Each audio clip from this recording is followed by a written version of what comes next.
So thank you everyone for joining us today on our Q1 webinar. I don't know if you're like me and Tom, but as soon as we saw Simply the Best, both of us started singing Tina Turner. I will not do that to you because that would just be torture for you guys. But today we're going to talk about transactions that can help save time and money. So we'll go ahead and get started. For the agenda, I always like to say automate to allocate. What I mean by that is just to automate as much as you can so you can allocate your resources somewhere else. And we talked about and discussed a few things. Obviously, everything we like to automate, but there's a few transactions that could help you automate, fairly simple to get up and running, and those that we're going to discuss today. And the first one is the fees and cost request. Then we'll go over the add hold transaction, and then the hold update transaction, issues, and then afterwards we'll go over briefly on some things that are just good to know, like ADR, tempo, and Tom is going to do an AI redaction, AI extract update. So before I get started, like I said, if anyone missed the beginning, if you do have any questions, please put them in the chat. We are monitoring, and we'll make sure that you have a chance to ask those questions and we get you the answers. All right, so let's go ahead and get started. So the first transaction we're going to discuss today is the fees and cost request. And how does this save time and money? Well, it's a faster, more efficient way to receive new fees and cost requests. And what I mean by faster, more efficient is because if you're on ICE V3, we poll every 5 minutes for a new fees and cost request. If you're on V2, the only option is to poll every 30 minutes for new fees and costs. But however, what that does is it saves you a lot of time from going in throughout the day into ICE and periodically looking at your fees and cost workload to see if there's anything new. Now, in ICE version 3, we can filter to receive those requests by status. So if you only want to get your newly opened fees and costs, we can send those to you. But if you want to get status updates or fees and costs on completed or closed requests to you, we can also send those. Most firms just want the newly open ones, so then they can take it back and start working on those. Now, a few major points to consider when you're doing the fees and costs transaction.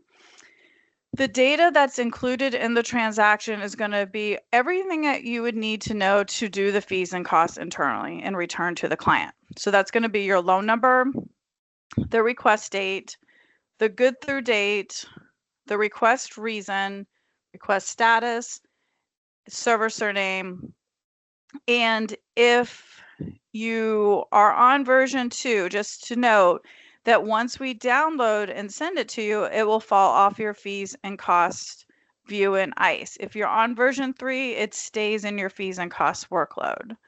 So before I go for any further, I'm just going to check the chat to see if anyone has any questions about the fees and cost transaction. Now, this is only the fees and cost request. V3 has a fees and cost response. We are working on that. So if you're interested in that, please let us know. We're working and we would like to test it. There's a few fields that ICE had to make sure that were available, but I know that would also help you guys if you were able to not only receive the request via automation, but also send back the response. Okay, I'm not seeing any questions at this time. I'm going to move on. But again, if you think of something later, just put it in the chat and I'll make sure I get to it. Great. So the next transaction we want to talk about is the add hold. The add hold transaction is for ICE version 2 and version 3, but it's also available in Vendorscape. It saves you time because it takes the place of manually logging into the client system, entering the loan number, and then filling out the request for the file to be placed on hold. That can all be automated. It's going to save you money because you want to use your holds to the best of your advantage. And what I mean by that is carving out holds, whether it be a soft hold or a hard hold. If you're not if your firm doesn't use that. Soft hold, I mean like any hold where you can't move the file, but you still want to carve out from your timeline, like a court delay, there's a sale date delay, a service delay, anything that's out of your firm's control, to put it on a soft hold. But then always there's the bankruptcy holds, mitigation holds, and such like that. But the nice thing about putting those and carving out those holds is it avoids unnecessary interest curtailments. So if you have a servicer or a client that really likes to try to get those interest curtailments from you if the file is delayed, this would be a good tool to automate so you can help get all those holds that you need and do it timely. For the add hold major points, this transaction is going to follow the same rules that you do for manually requesting a hold in the client system. And so what I mean by that is each servicer has specific hold reasons. Now we have some of those in our data dictionary, but we don't have all of them because, as you know, servicers change their requirements quite frequently. They change their codes.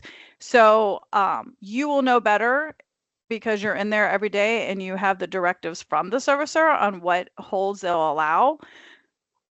If you have any questions, of course, we can help work through those, but it's going to be basically the same way that you put a hold reason in as you do manually. It's just being automated now. One example of that is the projected end date. You want to submit a projected end date that the servicer allows.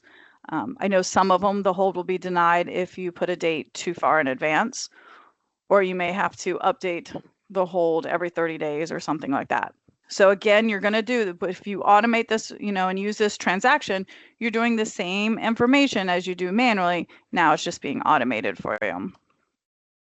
The approval or denial is returned in the asynchronous response. So if you aren't currently taking in the asynchronous response, you would want to make sure that you do, so you know if your hold is approved or not. Okay. I'm going to pause right now and see if there's anyone that has any questions in the chat. All right. Looks like we can move on. So when we talk about holds, there's an important distinction between a hold update and a hold process rail. And the reason I wanted to discuss that is because these holds can be two places in ICE. The hold update transaction pulls from the tool screen. So if you log into ICE and you hit the tool icon and you go to all these, you'll see that you have holds approved, holds waiting approval, the stop holds and postponements. You have to open that and look at, what's going on and everything like that. Now the servicer can place a hold on a loan without opening a new rail. And I know this is kind of small, but this is an example where the servicer just placed a hold on the loan, but did not open a rail in the tree. So the hold update is a good way to capture that hold, and you're going to get it in almost real time because it's every 5 minutes. So you're going to know more timely when a hold has been placed. Now, the other option is when the servicer actually opens a rail that has steps in ICE, and those are going to be your FC hold processes, your FC proceed, your FC stop. Those are not related to the hold screen. So you could have both a servicer who placed it on hold in the hold screen and they opened a rail, or you could have a servicer that did one or the other. So best practice would be to intake the hold updates and also intake those FC hold, FC proceed, FC stop as referrals. And that way you're capturing all the holds possible, all the postponements, and you're working your files timely. You're just going to make your scorecards better, and the chances of losing money are a lot less. Okay, I'm just checking the chat. If I look away, that's why. All right, we'll keep going. So for the hold update, we pull every 5 minutes. Like I said, that reduces delay and increases productivity. You'll never miss a proceed. I know that's happened when I worked in firms in the past where they didn't open an FC proceed rail. Someone was out, they didn't check the workload, whatever the case may have been. This will help you not miss any proceeds. And on the opposite side, it helps you not miss when a hold is added. Now we can filter these updates so you only see the holds added by the servicer.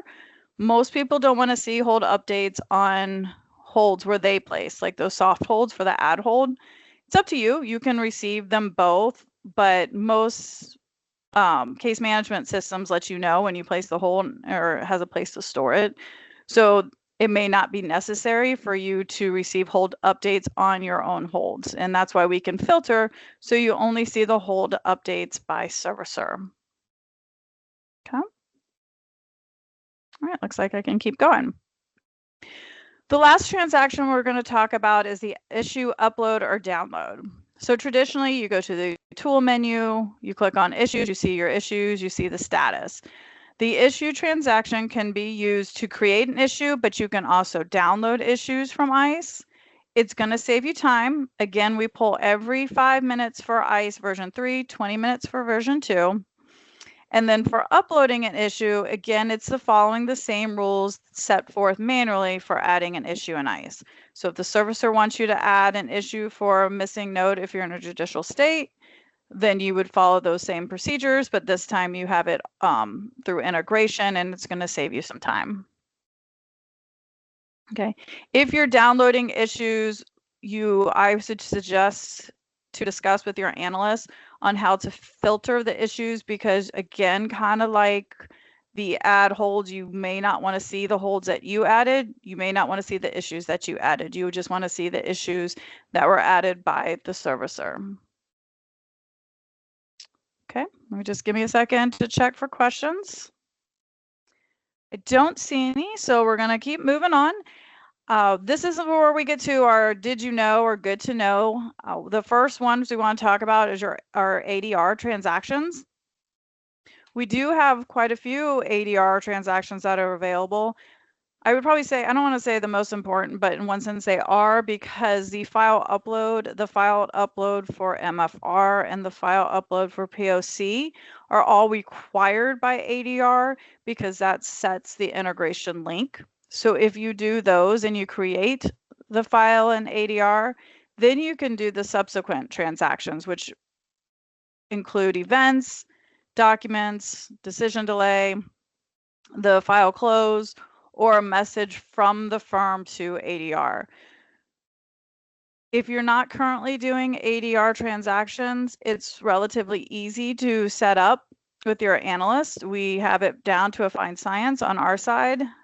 Some of the things are very similar as the transactions you're currently sending if you're doing events and documents, just a few minor changes. And like I said, most of that is done on our side.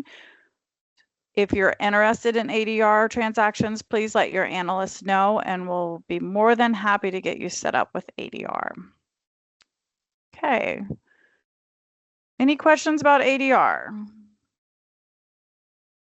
No? All right, we'll keep going. So a tempo update. I know this is on a lot of people's minds. And if you haven't heard, Tempo is rebranding to Dara.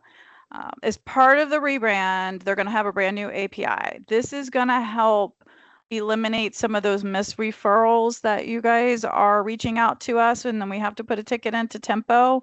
With the new API, we've been informed that that should eliminate those missing referrals. So that's really exciting on that part. We're currently testing, and one of the first transactions that we will be doing on the new API are the FC and BK referrals. The transition should be seamless for you. We've done all the work on our side. We look forward to moving live approximately 5 to 6 weeks. That is an estimate, but currently that is our go-to live time frame. Okay. Any questions about Tempo? No? All right. So at this time, Tom is on the line, and he's going to give you an update on the AI platform for redact and extract. Tom, are you ready?